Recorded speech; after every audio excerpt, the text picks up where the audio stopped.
Yuka, une application accessible aux déficients visuels. Bonjour les amis. Eh bien aujourd'hui on va vous parler donc de cette application. Je suis en train de tourner ma confiture, recette que vous verrez dimanche, voilà.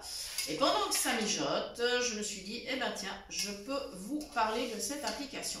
Alors bonne nouvelle, effectivement elle est accessible, voilà, j'ai demandé dans le groupe Phoenix Cuisine Pratique et effectivement les réponses ont été oui c'est accessible, voilà, plusieurs de nos membres l'utilisent. Alors qu'est-ce que c'est d'abord que cette application? Je pense que vous la connaissez, le principe c'est simple. Quand vous souhaitez savoir si un produit alimentaire ou cosmétique est bien et intéressant, ben vous scannez le code barre. Alors évidemment la difficulté c'est de savoir où est le code barre, parce que ça sur les produits c'est pas toujours voilà. Alors la difficulté évidemment c'est de tourner le produit un peu dans tous les sens pour que l'application trouve le code barre. Voilà. Une fois que ça c'est fait, eh bien l'application va vous mettre une note sur le produit. Alors en dessous de 50 c'est considéré comme pas terrible et en dessus mieux. Évidemment plus on descend bas moins c'est bien, plus on monte haut mieux c'est. Ça c'est on va dire le principe. Après attention parce qu'en fait Yuka ne tient pas toujours compte en fait d'un élément très important. C'est d'abord l'équilibre, parce qu'évidemment si vous scannez un seul aliment, Yuka ne peut pas savoir si vous allez en consommer un petit peu ou beaucoup, et en plus dans quelle mesure cet aliment s'intègre dans un repas ou dans une alimentation de la journée ou de la semaine. Voilà, donc ça évidemment on va dire que l'application elle vous donne son appréciation sur le produit en tenant compte, est-ce que c'est gras, est-ce que c'est salé, est-ce que c'est sucré, est-ce que voilà. Par contre, elle ne tient pas compte effectivement si vous en prenez un petit peu ou beaucoup. Je vous donne un exemple, la mayonnaise, Yuka va vous dire que c'est pas bon, que c'est pas sain.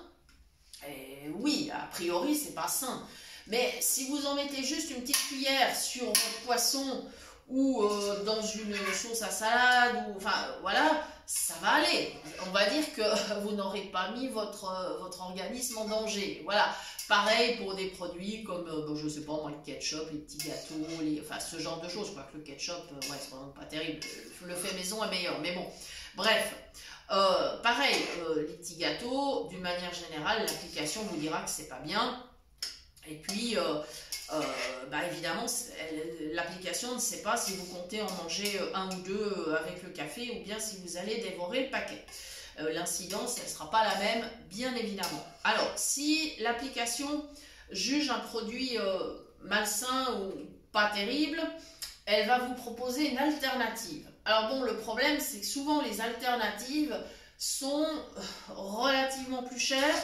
Pas toujours, mais souvent, parce que du coup, si vous scannez par exemple, on va prendre des petits gâteaux au premier prix, l'application va vous dire non, c'est pas très bien, puis elle va vous proposer une alternative, des petits gâteaux peut-être de marque, mais alors qui seront d'un prix nettement plus élevé et tout. Et c'est clair que l'application ne tient pas non plus compte du budget. Voilà, parce qu'on ne peut pas tout lui demander. Voilà.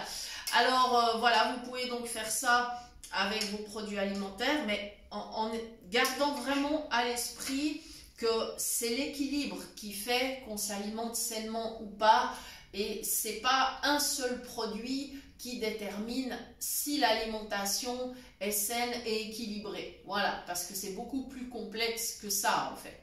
Et puis pour les cosmétiques, c'est bien parce que c'est vrai que ça peut vous permettre de savoir si vous voulez acheter un produit que vous utilisez couramment, de savoir si c'est bien, si c'est pas bien. Alors là on a eu des surprises, je vous avoue qu'on a eu des surprises, on a testé pas mal de choses avec Jean-Noël et on s'est aperçu que certains produits de prix très raisonnables étaient plutôt de bonne qualité, pas tous non plus, hein, attention.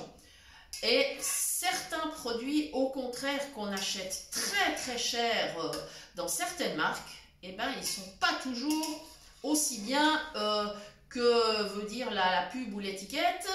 Donc attention, c'est pas forcément le prix qui fait toujours la qualité.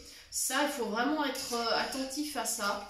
Donc on a eu quelques surprises, hein. Je ne vous cache pas que ouais, effectivement, il y avait certains produits qu'on pensait excellents et qui ne l'étaient pas.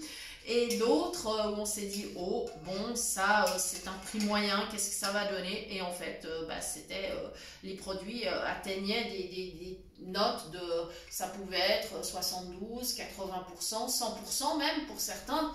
Et là, on a eu des belles surprises. Donc voilà, donc tester, essayer, c'est amusant, ça a un côté ludique aussi.